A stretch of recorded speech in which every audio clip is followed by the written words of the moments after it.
Salut à tous, 20e capsule, c'est parti. Alors quoi de neuf depuis l'épisode du Capitole ? L'offensive de l'État profond contre Trump se poursuit.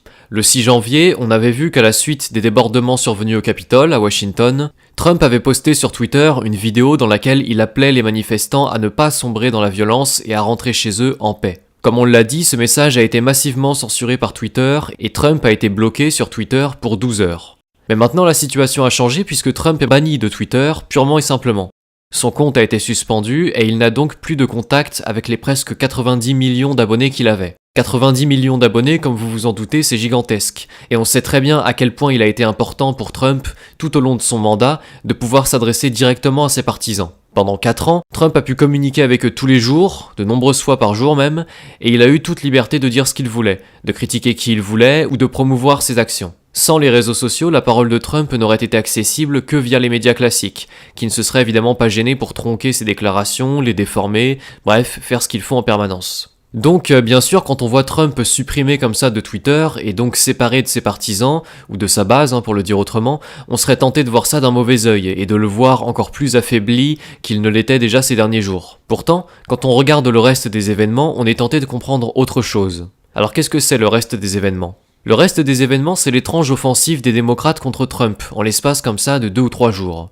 L'offensive en question, c'est la tentative des démocrates de faire destituer Trump en urgence. Et là, tout de suite, on se pose une question. Pourquoi les démocrates se donnent-ils du mal pour faire destituer Trump, sachant qu'une destitution, c'est pas rien comme procédure, vous avez vu les efforts déployés lors de l'impeachment il y a 1 an. Et donc, pourquoi destituer Trump alors qu'il est censé quitter la Maison-Blanche dans 11 jours ?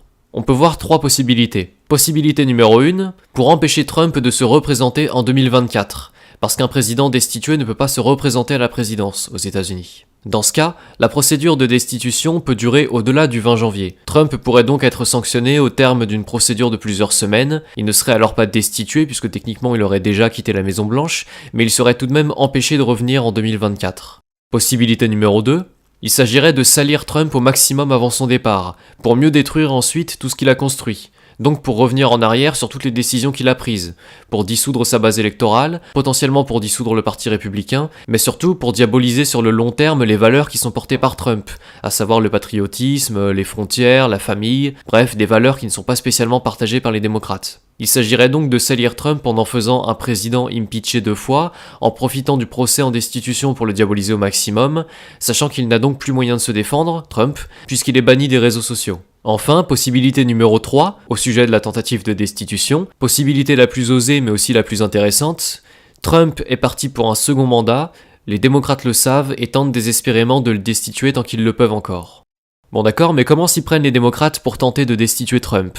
En ce moment, vous avez Chuck Schumer, qui est le chef des démocrates au Sénat, qui a proposé d'utiliser le 25e amendement de la Constitution pour démettre Trump de ses fonctions. Il n'y a pas que Chuck Schumer d'ailleurs, vous avez aussi Nancy Pelosi ou encore Alexandria Ocasio-Cortez qui approuvent le 25e amendement. Le 25e amendement, pour vous le résumer rapidement, ça permet au vice-président, Mike Pence, de déclarer que Trump n'est plus apte à être président, pour quelque raison que ce soit, et qu'il doit donc être démis de ses fonctions. Si Mike Pence fait ça, c'est lui qui devient ensuite président. Alors pour ça, il doit envoyer une déclaration précise au Congrès avec l'appui de membres du cabinet présidentiel, suite à quoi Trump a la possibilité de contester la procédure, et si le président et le vice-président ne s'accordent pas, c'est le Congrès qui vote l'éventuelle destitution du président. Bon, je vais pas m'étendre sur le 25e amendement puisqu'apparemment Mike Pence a rejeté la suggestion des démocrates et ne compte donc pas contester les aptitudes de Trump.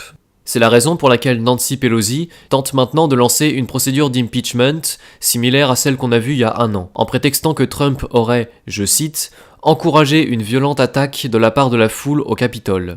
Donc là, il faut comprendre que Nancy Pelosi profite de l'agitation médiatique pour retourner les élus républicains contre Trump. Tout est fait en ce moment pour dramatiser la situation.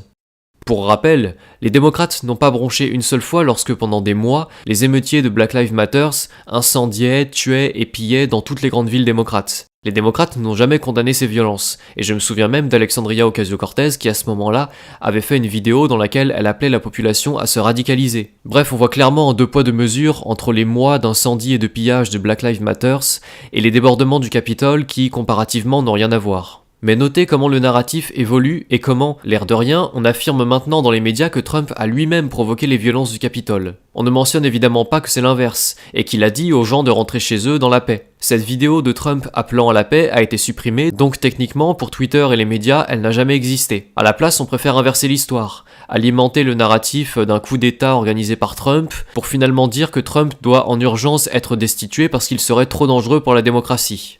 Et pour alimenter toujours plus ce scénario, Nancy Pelosi demande maintenant à l'armée d'empêcher Trump d'utiliser l'arsenal nucléaire américain, histoire de faire croire que Trump serait tellement vexé d'avoir perdu qu'il serait prêt à détruire le monde entier par pur orgueil. Bon, pour résumer tout ça, et comme on l'a vu il y a 2 jours, les démocrates et les médias sont main dans la main pour transformer l'épisode du Capitole en affaire d'État, pour exagérer les débordements, pour tout mettre sur le dos de Trump, puis finalement pour faire passer Trump pour un fou dangereux qui doit immédiatement être destitué. La pression est mise sur les élus républicains du Sénat et de la Chambre des représentants, parce que pour destituer Trump, le Sénat doit voter contre lui aux 2 tiers, dans une procédure d'impeachment. Il s'agit donc pour les démocrates de forcer la main aux républicains en leur faisant comprendre d'une certaine manière que s'ils ne votent pas pour la destitution, ils sont eux aussi complices du coup d'État de Trump. Bon, nous on va suivre cette histoire, mais une chose est sûre, c'est que si Trump était perdant sur toute la ligne, s'il était aussi isolé qu'on veut nous le faire croire, jamais il n'y aurait autant d'agitation du côté démocrate. Et personnellement, je ne crois pas que la grande peur des démocrates soit que Trump revienne en 2024. 2024, c'est loin, et les démocrates ont largement le temps de pervertir le système et les élections pour empêcher son retour. Par ailleurs, si Trump perdait, là en 2020, je ne suis pas persuadé que son électorat l'attendrait pendant 4 ans. L'engouement et les espoirs que les gens ont mis en Trump s'essouffleraient, et d'ailleurs qui sait s'il sera encore en état pour concourir en 2024. Enfin Trump je ne sais pas, mais en tout cas je suis pas certain que la démocratie tienne jusque-là. En cas de défaite de Trump, en 2024, je ne suis pas persuadé que les pro-Trump aient encore le droit de s'exprimer publiquement, et je ne suis pas persuadé non plus que le monde que les mondialistes nous préparent, à base de revenus universels, de réseaux sociaux censurés et de confinement, soit vraiment propice à un retour de Trump.